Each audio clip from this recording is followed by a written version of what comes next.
అందరికీ నమస్తే. Welcome to DD9 వార్త. నిన్న జనసేన అధినేత AP deputy CM Pawan Kalyan గారి పుట్టినరోజు వేడుకలు చాలా ఘనంగా జరుపుకున్నారు. అభిమానులు, రాజకీయ నాయకులు, వాళ్ళ పార్టీకి సంబంధించిన నాయకులు, కార్యకర్తలు చాలామంది రక్తదానాలు, అన్నదాన కార్యక్రమాలు, పండ్లు పంపిణీ, రకరకాల కార్యక్రమాలు చేసినారు. ఓ రకంగా పవన్ కళ్యాణ్ పడిలేచిన కెరటం అని చెప్తున్న పరిస్థితి కూడా కనిపిస్తాం. ఈరోజు ఆంధ్రప్రదేశ్ రాష్ట్రంలోనే కాదు, కేంద్రంలో మోడీ దగ్గర మంచి చతురత ఉన్న నాయకుడిగా గుర్తింపు పొందిండు. ప్రత్యేకంగా మనకు అప్పుడప్పుడు వీడియోలలో కనిపిస్తుంటుంది. మోడీ ప్రత్యేకంగా పవన్ కళ్యాణ్ని అభినందించడం, అంటే దగ్గరికి తీసుకొని ఆప్యాయంగా పలకరించడం, ఒక రకంగా చాలా ఇంపార్టెన్స్ ఇస్తాడు. ఎందుకు ఇస్తాడంటే పవన్ కళ్యాణ్కున్న ఫ్యాన్స్ బేస్ కానీ, లేకపోతే ఆయన పార్టీ పెట్టినప్పటి నుంచి ఇప్పటి వరకు పడుతున్న కష్టం కానీ రకరకాలు ఏదైనా ఉండని, అంటే ఒక రకంగా రాజకీయాల్లో తనదైన ముద్ర వేసుకున్నాడు కాబట్టి, చాలా ఇంపార్టెంట్ కాబట్టి, వ్యక్తిత్వం పరంగా కానీ లేకపోతే రాజకీయ పరంగా కానీ ఎన్నో ఒడిదుడుకులు ఎదురైనా సరే, వ్యక్తిగత జీవితం అనుకోండి, రాజకీయ జీవితం అనుకోండి, అన్నిటిని దాటుకుంటూ ఈరోజు ఎన్డీఏలో భాగ్యస్వామిగా ఉన్నాడు కాబట్టి నరేంద్ర మోడీ గారికి ప్రత్యేకమైన అభిమానం. అదేవిధంగా డిప్యూటీ సీఎంగా ఆంధ్రప్రదేశ్ రాష్ట్రానికి వ్యవహరిస్తున్నాడు. అక్కడ కూడా ప్రజా సమస్యలను పరిష్కరించడం, మారుమూల గిరిజన ప్రాంతాలకు కూడా రోడ్లు వేపించడం, రకరకాల కార్యక్రమాలు చేస్తున్నాడు. కాబట్టి ఆంధ్రప్రదేశ్ రాష్ట్రంలోనే కాదు, కేంద్రములో కూడా నరేంద్ర మోడీ గారికి అత్యంత సన్నిహితుడుగా ఉన్నాడు. మనం ఒక ఆర్టికల్ కూడా వచ్చింది ప్రత్యేకంగా పవన్ కళ్యాణ్ గురించి. వాళ్ళ ఫ్యాన్స్ కూడా ఎంతో ఆతృతగా ఎదురు చూస్తున్నారు. పవన్ కళ్యాణ్ గురించి ఏం తెలుసుకోవాలి, మేము ఇంకా ఎంత నేర్చుకోవాలి అతని నుంచి అనేది కూడా వాళ్ళకు కూడా కామన్గా ఉంటుంది. ప్రత్యేకంగా మనకు వార్తాపత్రికలో ఒక ఆర్టికల్ వచ్చింది. అతని యొక్క ప్రయాణం, ఒడిదుడుకులు, జీవితం ఏందనేది ఒకసారి చదివే ప్రయత్నం చేద్దాం. అతను ఒక ఆకాశం అంతెరుగని సినిమా తెరలో అగ్ర హీరో, జనం గుండెల్లో జనసేనాని, వెలుగుల వైభోగం ఆయన కళ్ళల్లో, అభిమానుల గుండెల్లో చిరునవ్వట, పవర్ స్టార్ ఇమేజ్ నుండి డిప్యూటీ ముఖ్యమంత్రి స్థానం, చేగువేరలో ఉన్న తెగువ తన నైజవట. అంటే ప్రత్యేకంగా ఆర్టికల్లో రాసుకొచ్చిండ్రు. సినిమా తెరలో అగ్ర హీరో, వాస్తవమే అది. పవన్ కళ్యాణ్కు ఉన్న ఫ్యాన్స్ బేస్ ఎవరికి లేకపోవచ్చు, నేనంటున్న మాటగా సుమా, ఇది దాదాపు అందరికి తెలిసిన విషయమే. పవన్ కళ్యాణ్కి చాలా ఫ్యాన్స్ బేస్ ఎక్కువ ఉంటుంది. జనం గుండాల్లో జనసేనని 100%. ఇప్పుడు డిప్యూటీ సీఎంగా ఉన్నాడు. జనసేన పోటీ చేసిన ఎంపీ, ఎమ్మెల్యే స్థానంలో అన్నీ కొట్టుకుపోయిండు. 100 స్ట్రైక్ రేటుతోటి దూసుకెళ్ళిపోయిండు, అది వాస్తవమే. వెలుగుల వైభోగం ఆయన కళ్ళల్లో, అభిమాన గుండెల్లో చిరునవ్వంట. అభిమానులు 100% చాలామంది ఉన్నారు. ప్రాణం కంటే ఎక్కువగా అభిమానించే అభిమానులు ఉన్నారు కాబట్టి 100% చిరునవ్వు ఉంటుంది. పవర్ స్టార్ ఇమేజ్ నుండి డిప్యూటీ సీఎం ముఖ్యమంత్రి స్థానం వరకు చెగువేరలో ఉన్న తెగువ తన నైజం అంట. పవన్ కళ్యాణ్ అనే పేరు వినగానే గుండె లోపల ఏదో కదలిక మొదలవుతుంది. వెంట్రుకలు నిక్కబడుచుకుంటాయి. స్క్రీన్ మీద ఆయన కనిపిస్తే అంతా మర్చిపోయే ఉల్లాసం. ఆయన పోరాట సన్నివేశాలు చూస్తే శరీరంలో రక్తం ఉప్పొంగుతుంది. ఆయన పాటలు వింటే గూస్ బాంబ్స్ తప్పవు. మొత్తం ఆయన సినిమా చూస్తే ఇంకేమీ కావాలనిపించదు. పవన్ కళ్యాణ్ సినిమాలు ఫ్యాన్స్కి సరదా కాదు, పండగ. హిట్, ఫ్లాప్ అనే లెక్కలతో ఆయన సంబంధం లేదు. ఎందుకంటే ఆయన ఫ్యాన్స్ కోసం పవర్ స్టార్ తెలుగు తెరపై ఎన్నో హీరోలు వచ్చారు, వెళ్ళారు. కానీ కొందరు మాత్రం తరతరాల పాటు గుర్తుండిపోతారు. పవన్ కళ్యాణ్ ఆ జాబితాలో అగ్రస్థానం. ఆయన స్క్రీన్ మీద అడుగు పెడితే ఆ క్షణం థియేటర్ మొత్తం కదిలిపోతుంది. సీటు మీద కూర్చోవడం కష్టం అవుతుంది. అభిమానుల కేరింతలు, విజిల్స్, చప్పట్లతో థియేటర్ ఓ రణరంగం అవుతుంది. గబ్బర్ సింగ్, అత్తారింటికి దారేది, ఖుషి వంటి సినిమాలు కేవలం బాక్సాఫీస్ సక్సెస్లు కాదు, తెలుగు ప్రేక్షకుల హృదయాల్లో శాశ్వత స్థానాలు సంపాదించుకున్న మైలురాళ్ళు అవి. ఒక పవన్ సినిమా రాబోతుందంటేనే తెలుగు రాష్ట్రాల్లో పండుగ వాతావరణం. పోస్టర్లు, కటౌట్లు, బ్యానర్లు, ఫ్లెక్సీలు, వీధులన్నీ ఒకే రంగులో ముంచెత్తుతాయి. అదే పవన్ కళ్యాణ్ రంగు. ఆయనలోని మాంత్రికత ఏమిటంటే ఆయన నటన కేవలం డైలాగులు కాదు, ఆ భావం ప్రేక్షకుడి గుండెకు తాకేలా చెప్పడం. స్క్రీన్ మీద ఆయన కోపం గర్జన లాంటిది. ఆయన చిరునవ్వు పసిపిల్లల అమాయకత్వం లాంటిది. ఆయన డ్యాన్స్లో ఎనర్జీ ఉంటే ఆయన ఫైట్స్లో ఆగ్రహం ఉంటుంది. పవన్ సినిమా చూడడం అంటే కొన్ని గంటల పాటు వేరే ప్రపంచంలో వ్యవహరించడం. అంటే వాస్తవంగా కూడా అభిమానులు అసలు సినిమా ఫ్లాప్ కానీ హిట్ కానీ సినిమా విడుదలైతే చాలు అనే ప్రేక్షకులు చాలామంది ఉన్నారు, అభిమానులు చాలామంది ఉన్నారు. అది మనం చూస్తూనే ఉంటాం కామన్గా. పవన్ ఫ్యాన్స్ ఎప్పుడు చెబుతారు, మాకు ఆయన సినిమా హిట్, ఫ్లాప్ అనేది సంబంధం లేదు, ఆయన స్క్రీన్ మీద కనిపించడం చాలు, అది మాకు పండగే. ఎవరు విజయవంతం అవుతారు, ఎవరు ఎప్పటికీ నిలుస్తారు అనేది కేవలం హిట్లపై ఆధారపడి ఉండదు. విఫలాన్ని జీర్ణించుకునే శక్తి ఉన్నవారే చివరికి విజయ గాథలు రాస్తారు. పవన్ కళ్యాణ్ ప్రయాణం అందుకు ముద్రితమైన ఉదాహరణ. కెరీర్ ప్రారంభ దశలోనే ఆయనను మెగాస్టార్ తమ్ముడనే లేబుల్ వెంటాడింది.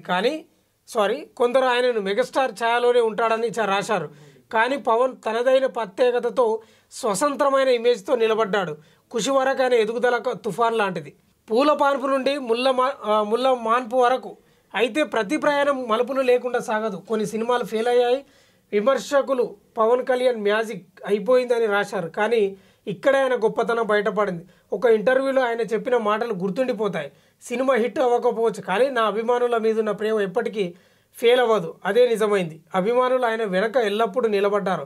బాక్స్ ఆఫీస్లో విఫలం అయినప్పటికీ థియేటర్లలో హౌస్ఫుల్ కేకలు వినిపించాయి. ఎందుకంటే అభిమానులకు సినిమా స్టోరీ కలెక్షన్లు కాదు, ఆయన ఉనికే జీవన సాఫల్యం. ఆయన మళ్ళీ మళ్ళీ రుజువు చేశారు. నిజమైన స్టార్ కేవలం విజయాలతో కాదు, విఫలాల తర్వాతే లేచే ధైర్యంతో గుర్తింపు పొందుతారు. పవన్ కళ్యాణ్ ఆ ధైర్యానికి ప్రతీక. ప్రతిభ ఉన్న ప్రతి ఒక్కరికి అందరూ మెరిసిన కవలలు ఎల్లప్పుడూ సమాజానికి తాకేవి. అందరూ ఆదరించారు. కొన్నిసార్లు విమర్శలు, తిరస్కారాలు ఎదురవుతాయి. పవన్ కళ్యాణ్కు అదే జరిగింది. కొన్ని సినిమాలను విమర్శించారు. ఆయన చూపించిన భావాలను కొందరు అంగీకరించలేదు, కానీ ఆయన కోపం చెందలేదు. ఆయన నమ్మిన మార్గంలో నడిచారు. ఫ్యాన్స్ మాత్రం హిట్ ఫ్లాప్ మాకు సంబంధం లేదు, నీ ఉనికే మాకు పండగ అని గట్టిగా నిలబడ్డారు. పవన్ కళ్యాణ్ జీవితం కేవలం సినిమాలతో ఆగిపోలేదు. ఆయన కళ్ళల్లో మెరిసిన కళలు ఎల్లప్పుడూ సమాజాన్ని తాకేవి. తెర మీద ఇతరులను కాపాడే హీరోగా నిలిచిన ఆయన ఒకరోజు నిజ జీవితంలోనూ ప్రజల కోసం నిలబడాలని సంకల్పించారు. అదే జనసేన పుట్టుక. రాజకీయాలంటే అధికారం కోసం చేసే పోరాటం అనుకునే వారికి పవన్ ఒక విభిన్న ఉదాహరణ. ఆయన రాజకీయాలంటే త్యాగం, సేవ, నిజాయితీ. నేను రాజకీయాల్లోకి రావడానికి కారణం కుర్చీలు కాదు, ప్రజల కోసం చేసే సేవ అని గట్టిగా ఆయన పలికిన మాటలు నేటికి ప్రతి యువకుడికి స్ఫూర్తి.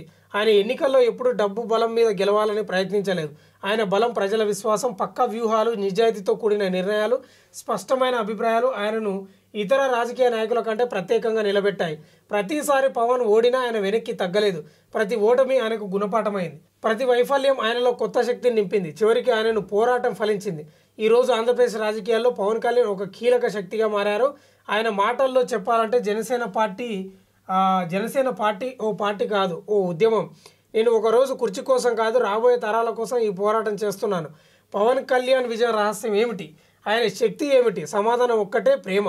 ఆయన అభిమానులు ఆయనను దేవుడిగా పూజించడం కేవలం సినిమా వల్ల కాదు, ఆయనలోని మనసు వారిని తాకినందువలన. అంటే మొత్తం మీద పవన్ కళ్యాణ్ రాజకీయ జీవితంలో కూడా ఎన్నో ఒడిదొడుకులు ఉన్నట్లే సినిమాల్లో కూడా ఎన్నో ఒడిదొడుకులు వచ్చినాయి, ఇట్లు వచ్చినాయి, ఫ్లాప్లు వచ్చినాయి. ఇక అయిపోయింది. చిరంజీవి తమ్ముడుగానే ముద్ర పడిపోయాడు తప్ప ఆయన కెరీర్ను బిల్డ్ చేసుకోలేకపోయాడు. పూర్తిగా ఆయన సినిమాల నుంచి వైదొలిగే పరిస్థితి వచ్చిన ఆ విమర్శలను కూడా తట్టుకొని వచ్చిండు అనేది ఇక్కడ ప్రధానంగా ఆర్టికల్లో మనం చూస్తే తెలుస్తున్న పరిస్థితి కనిపిస్తూ ఉంది. పవన్ ప్రతి వ్యక్తిని గౌరవంగా చూడగలరు. చిన్నవారైనా పెద్దవారైనా అభిమానులైనా సహచరులైనా ఆయన చూపే వినయం మనసుని కరిగేస్తుంది.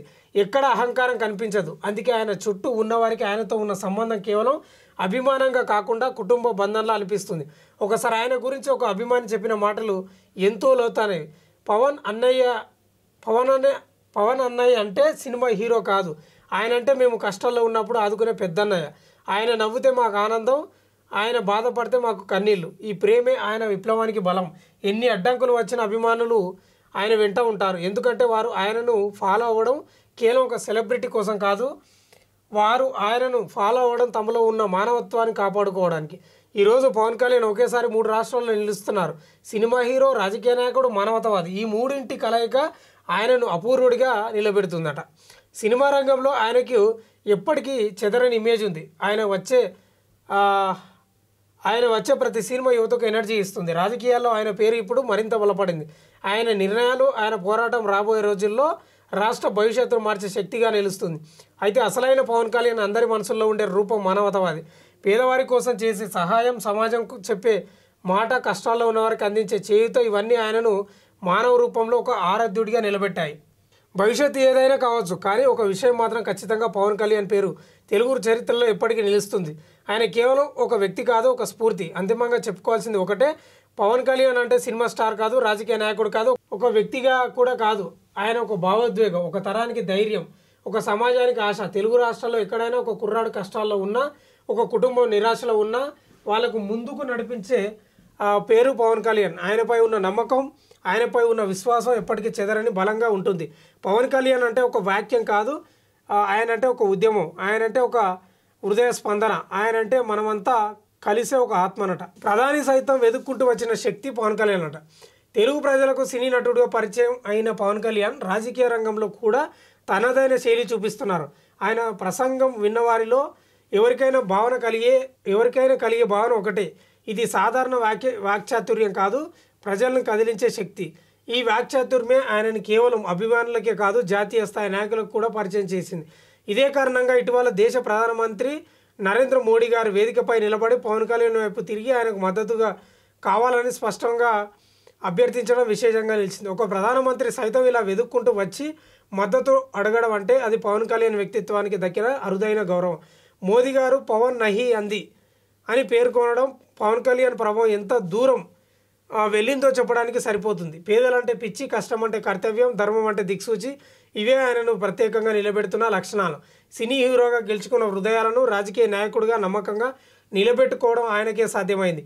ప్రధాని సైతం వెతుక్కుంటూ వచ్చిన ఈ శక్తి పేరు పవన్ కళ్యాణ్. ఆయన ప్రసంగం అలజడి, ఆయన ఆలోచన ఆశ, ఆయన అడుగు మార్పట. ఆంధ్రప్రదేశ్ సీఎంతో పవన్ కళ్యాణ్ భావోద్వేగ బంధమట. జనసేన అధినేత పవన్ కళ్యాణ్ రాజకీయ ప్రయాణం ఎప్పుడు తాను నమ్మిన విలువలతో సాగింది. పదవి కోసం కానీ, పార్టీ మనుగడ కోసం కానీ ఆయన త్యాగం చేయలేదు. అదే కారణంగా ఆయన తీసుకున్న నిర్ణయాలు ప్రజల్లో, రాజకీయ వర్గాల్లో ప్రత్యేక చర్చకు దారితీశాయి. టీడీపీతో ఆయన జత కట్టడం కూడా ఒక వ్యూహం కంటే ఒక నమ్మకం. ఎన్నోసార్లు ఆయన బహిరంగంగానే చెప్పిన విషయం, చంద్రబాబు నాయుడు పరిపాలన, ఆయన పరిపాలనలోని దృక్పథం నాకు ఇష్టమైంది అని. అంటే అది పదవి లాభాల కోసం తీసుకున్న నిర్ణయం కాదు, పరిపాలన పట్ల కలిగిన గౌరవం వల్ల తీసుకున్న మైత్రి. ఇక మరో ముఖ్య కారణం, తాను అభిమానించే నాయకుడు అన్యాయంగా జైల్లో ఉన్నప్పుడు ఆ కుటుంబాన్ని చూసి ఆయన గుండె మరిగిపోయింది. ఆ కష్టకాలంలో చంద్రబాబు కుటుంబానికి అండగా నిలబడి ఒక సోదరుడిగా దగ్గరయ్యాడు. రాజకీయ సంబంధం కంటే ఇది ఒక ఫ్యామిలీ బాండింగ్ అయింది. ఆ సానుభూతి, ఆ దగ్గరత, ఇవన్నీ కలిపి పవన్ కళ్యాణ్కి టీడీపీతో ఉన్న బంధాన్ని ఒక భావోద్వేగ అనుబంధంగా మార్చాయి. అందుకే ఈ కూటమి లెక్కల కోసమైనది కాదు, ఒకరినొకరు నమ్ముకున్న బంధం. పదవుల కోసం కాదు, పరిపాలనపై నమ్మకం, అన్యాయం ఎదుర్కొంటున్న కుటుంబంపై అభిమానంతో దగ్గరయ్యాను అని పవన్ కళ్యాణ్ చెప్పిన మాటలు ఆయన అనుబంధానికి సాక్ష్యం. ఇక చిరంజీవి గారితో అనుబంధం ఒకసారి మనం చూస్తే, మన సమాజంలో అన్నదమ్ముల బంధం అనేది అమూల్యం. కానీ నేటి పరిస్థితుల్లో ఆ బంధం ఆస్తుల కోసం, పదవుల కోసం విచ్ఛిన్నం అవుతున్న దృశ్యాలు ఎక్కువగా కనిపిస్తున్నాయి. మనం ఇప్పుడే చూస్తున్నాం. ఆ వైఎస్ షర్మిల, జగన్ కానీ, లేకపోతే కవిత, కేటీఆర్, వీళ్ళ కొట్లాటలు చూస్తున్నాం. ఇక్కడ అదే స్టోరీ రాసుకొచ్చిండ్రు. సొంత అన్నదమ్ములు ఒకరినొకరు దూషించుకునే ఆ కోర్టుల్లో కేసులు వేసుకునే ఘటనలు తరచూ వినిపిస్తున్నాయి. ఇలాంటి కాలంలో పవన్ కళ్యాణ్ తన అన్నయ్య చిరంజీవి గారిపై చూపించిన గౌరవం, అనుబంధం ఒక పెద్ద సందేశం. డిప్యూటీ సీఎంగా ప్రమాణ స్వీకారం చేసిన పవన్ కళ్యాణ్ తన అన్నయ్య చిరంజీవి గారి పాదాభివందనం చేయడం కేవలం కుటుంబ గౌరవం మాత్రమే కాదు, అది సమాజానికి ఒక ప్రేరణాత్మక సందేశం. అన్నదమ్ములు అంటే ఇలా ఉండాలని చూపించిన ఆ దృశ్యం అందరి గుండెల్ని తాకింది. అధికారంలోకి వచ్చిన తర్వాత కూడా తనకంటే పెద్ద అన్నయ్యను మొదటి స్థానంలో పెట్టడం అనేది నేటి రాజకీయాల్లో చాలా అరుదైన విషయం. ఆయన ఆచరణతో చెప్పిన సందేశం ఏమిటంటే, పదవులు తాత్కాలికం, బంధాలు శాశ్వతం. ఆస్తి కోసం కాదే, అనుబంధం కోసం అన్నదమ్ములు నిలవాలి. ఈ సంఘటన అందరికీ ఒక మేలుకొలుపు. కుటుంబం అంటే గౌరవం, బంధం అంటే భరోసా, అన్నదమ్ములు అంటే ఆశ్రయం అని పవన్ కళ్యాణ్ నిరూపించారు. ఇక బాబాయే నా బెస్ట్ ఫ్రెండ్ రామ్ చరణ్ అంటున్నాడు. తెలుగు సినీ ప్రపంచంలో ఎన్నో అన్నదమ్ముల జంటలు చూసాం, కానీ బాబాయ్ కొడుకు అనుబంధం అంత ప్రత్యేకంగా లిఖించబడిన ఉదాహరణలు చాలా తక్కువ. పవన్ కళ్యాణ్ రామ్ చరణ్ బంధం అలాంటి ఒక ముద్దైన కథ. రామ్ చరణ్ చిన్ననాటి నుంచే పవన్ కళ్యాణ్ దగ్గర ఎంతో సౌలభ్యం, స్నేహం, ఆటపాటలు పంచుకున్నారు. కుటుంబంలో ఫన్ మాన్ ఎవరో అంటే అందరూ పవన్ కళ్యాణ్ వైపు చూపుతారు. చరణ్ కళ్ళల్లో పవన్ ఒకే ఒకరు, బాబాయ్ మాత్రమే కాదు, బెస్ట్ ఫ్రెండ్ అని కూడా. సినిమా సెట్స్లో కానీ, ఫ్యామిలీ గెట్ టుగెదర్స్లో కానీ వీరిద్దరి మధ్య ఉండే సంభాషణల చుట్టూ ఉన్నవారిని నవ్వుల్లో ముంచేస్తాయి. పవన్ చేసే చిన్న చిన్న జోకులు, ఎటు తేలికగా చెప్పే ఫన్నీ డైలాగులు, రామ్ చరణ్ కేకలు వేస్తూ నవ్వడం, ఇవన్నీ ఫ్యామిలీలో ఒక ఫ్రెష్ ఎనర్జీని తీసుకొస్తాయి. అయితే ఈ బంధం కేవలం ఫన్నీ క్షణాలకే పరిమితం కాదు. అవసరమైనప్పుడు పవన్ కళ్యాణ్ రామ్ చరణ్కు ఒక స్నేహితుడిలా మార్గనిర్దేశనం చేశాడు. ఒక తండ్రిలా కాపాడాడు. మనం ఎక్కడ ఉన్నా ఎలాంటి స్థాయిలో ఉన్నా మనసు మంచిగా ఉంచుకోవాలి అనే సూత్రం పవన్ నుంచి రామ్ చరణ్ నేర్చుకున్న అతిపెద్ద పాఠం. మగధీర తర్వాత రామ్ చరణ్ స్టార్డమ్ అంశాన్ని తాకిన తన బాబాయిని చూసినప్పుడు ఇంకా చిన్నపిల్లాడిలా మెలిగిపోతాడు. పవన్ కూడా చరణ్ సక్సెస్ చూసినప్పుడల్లా గర్వంగా ఆనందంగా మెల్లిగా చిరునవ్వు చిందిస్తాడు. ఇద్దరి లైఫ్ స్టైల్ కూడా భిన్నం. పవన్ కళ్యాణ్ ఒక సాధారణ మనిషిలా ఉండటాన్ని ఇష్టపడతాడు. రామ్ చరణ్ గ్లోబల్ స్టార్గా మెరిసిపోతాడు. కానీ ఇద్దరిది కలిపే దారమే కుటుంబం, ప్రేమ, మనసు. ఈ బాబాయ్ కొడుకు బంధం ఎప్పటికీ తెలుగు సినిమా అభిమానుల్లో గుండెల్లో చిరస్మరణీయంగా నిలుస్తుంది. ఎందుకంటే ఇది కేవలం సినీ ఫ్యామిలీ స్టోరీ కాదు, ప్రతి ఇంట్లో ఉండే బాబాయ్ కొడుకు అనుబంధాన్ని గుర్తు చేస్తుందట. పవన్ కళ్యాణ్ తెలుగు నేలలో చెగువేరా లాటిన్ అమెరికా ప్రజలకు విప్లవ దీపం. పవన్ కళ్యాణ్ తెలుగు ప్రజలకు ఆశాకిరణం. చెగువేరా తన కాలంలో అణచివేత, అన్యాయం చూసి వైద్యుడి స్థానం వదిలి గెరిల్లా పోరాటం ఎంచుకున్నాడు. పవన్ కళ్యాణ్ కూడా అదేవిధంగా సినిమా అనే సౌకర్యవంతమైన జీవితం వదిలి ప్రజల కోసం, వారి సమస్యల కోసం విప్లవాత్మక రాజకీయ మార్గం ఎంచుకున్నాడు. ఆయనకు విప్లవం అంటే కేవలం రక్తపాతం కాదు, చైతన్యం కలిగించడం, నిజం చెప్పడం, సమాజం మారాలని ప్రేరేపించడం. పుస్తకాలు చదివే నాయకుడు. వాస్తవంగా కూడా పవన్ కళ్యాణ్ గారికి పుస్తక ప్రియుడే, బాగా చదువుతాడు పుస్తకాలు అనేది వినిపిస్తున్న వాదన. చెగువేరా ఒక వైద్యుడు, రచయిత, తత్వవేత్త. పవన్ కళ్యాణ్ కూడా ఒక ఆలోచన పూర్వక వ్యక్తి. ఆయన చేతిలో తరచుగా కనిపించే పుస్తకాలు, ఆయన ప్రసంగాల్లో వినిపించే చరిత్రాత్మక ఉదాహరణలు, ఇవన్నీ ఆయనను సాధారణ నటుడిగా కాకుండా అభ్యసించే విప్లవకారుడిగా నిలబెట్టాయి. పవన్ కళ్యాణ్కి మాస్ ఇమేజ్ ఉంది, అయితే ఆయన మాటల్లో కోపం కన్నా ప్రేమ ఎక్కువగా ఉంటుంది. జనం కోసం బతకాలి, వారి కోసం త్యాగం చేయాలని నమ్ముతాడు. చెగువేరా కూడా తన జీవితాన్ని మానవత్వం కోసం అంకితం చేశాడు. అందుకే ఇద్దరి హృదయం ప్రజల పక్షానే కొట్టుకుంది. చెగువేరా ఫోటో ఈరోజు కూడా ప్రపంచ యువత గోడలపై, టీషర్ట్లపై ఉంటుంది. అదే పవన్ కళ్యాణ్ కూడా ప్రతి ఫ్యాన్ హృదయంలో ఒక ఐకాన్, ఒక విప్లవ చిహ్నం. ఆయన సినిమా ఫైట్ చూస్తే గూస్ బంప్స్ వస్తాయి. ఆయన ప్రసంగం వింటే కళ్ళల్లో కన్నీళ్లు తడుస్తాయి. ఇద్దరిలోనూ ఒకే లక్షణం, ప్రజల కోసం నిస్వార్థ పోరాటం. చెగువేరా రాజకీయం అంటే అధికారాన్ని కాపాడుకోవడం కాదు, ప్రజల కోసం బలమైన మార్పు తేవడం అని నమ్మాడు. పవన్ కళ్యాణ్ కూడా స్వచ్ఛమైన రాజకీయాల కోసం, కులం మతం లేని సమాజం కోసం, సత్యం న్యాయం కోసం తపన పడుతున్నాడు. ఆయనను చూసి చాలామంది ఇదే నిజమైన విప్లవకారుడు అంటున్నారు. అంటే మొత్తం మీద ప్రధానంగా ఈ ఆర్టికల్లో కనిపిస్తున్నది ఏంటంటే, అటు సినీ ఇండస్ట్రీలో కానీ, సినీ జీవితం కానీ, రాజకీయ జీవితం కానీ, వ్యక్తిగత జీవితం కానీ అన్నిటినీ ఆటుపోట్లను తట్టుకొని ఇప్పుడు రకంగా ఒక విప్లవకారుడిగా మారండి అనేది ప్రధానంగా మనకు ఆర్టికల్ చెప్తున్న పరిస్థితి కనిపిస్తుంది. అవన్నీ చదివితే కూడా, వింటే కూడా మనకు అనిపిస్తుంది, ఎక్కడ సినీ ఇండస్ట్రీ, ఎక్కడ చిరంజీవి తమ్ముడు, ఎక్కడ సినీ హీరో, ఎక్కడ పార్టీ పెట్టిండు జనసేన, ఎన్నేళ్ళకి అధికారంలోకి వచ్చిండు, ఇప్పుడు డిప్యూటీ సీఎంగా. అంటే పవన్ కళ్యాణ్ని ఒక చెగువేరగా చూస్తారు. లాటిన్ అమెరికా విప్లవ ధీరుడు ఎవరైతే ఉన్నారో ఆయన కూడా పేద ప్రజల కోసం, స్వతంత్రం కోసం ఎంతో కొట్లాడిండు. వైద్య వృత్తిని అది వదిలేసి ప్రజల కోసం పోరాడి మనకందరికి తెలుసు. అదే స్ఫూర్తి వంట పట్టించుకున్న పవన్ కళ్యాణ్ గారు కూడా అదే రకంగా పోరాట స్ఫూర్తిని ప్రదర్శించిండు. ఇప్పుడు తెలుగు రాష్ట్రాల్లో పవన్ కళ్యాణ్ ఒక ఐకాన్ స్టార్. వాళ్ళ టీషర్ట్లపై కానీ, బండ్లపై కానీ ఆయన ఫోటోను ముద్రించుకున్నారంటే కేవలం అది పవన్ కళ్యాణ్కే సాధ్యమనే రకంగా మనకు ఆర్టికల్లో చాలా స్పష్టంగా కనిపిస్తుంది. సరే, ఏదేమైనా అటు కేంద్రంలో కానీ, రాష్ట్రంలో కానీ పవన్ కళ్యాణ్ అయితే ఇప్పుడు ఒక పటిష్టంగా, బలంగా ఉన్నాడనేది సుస్పష్టంగా అర్థమవుతుంది. కేవలం నరేంద్ర మోడీ గారే ఇద్దరి అన్నదమ్ములను ఏదైతే మన ఆంధ్రప్రదేశ్లో ప్రమాణ స్వీకారం చేశారు కదా, అప్పుడు పవన్ కళ్యాణ్ గారు డిప్యూటీ సీఎంగా, అప్పుడు ప్రధాని మోడీ గారు కూడా వచ్చిండు అనుకుంటా, సబ్జెక్టు కరెక్షన్. అప్పుడు ప్రత్యేకంగా చిరంజీవి తమ్ముణ్ణి ఇద్దరిని ప్రత్యేకంగా చేతులు ఇట్లా పైకి లేపి అభినందించిన పరిస్థితి కూడా ఉంది. ఓ రకంగా నరేంద్ర మోడీ గారే పవన్ కళ్యాణ్ని సంప్రదించి మీ సహకారం కావాలి, అధికారంలోకి రావడానికి మాకు సహకారం అందించాలని కోరుకునే స్థాయికి వచ్చినట్టే మామూలు విషయం కాదు.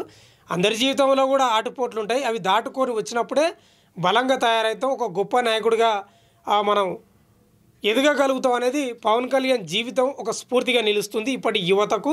ఒక రకంగా పుస్తకాలు చదివితే ఎంతో జ్ఞానవంతులం అవుతామని చెప్పడానికి నిదర్శనం పవన్ కళ్యాణ్, కేసీఆర్ కూడా సుస్పష్టంగా మనం చెప్పుకోవచ్చు.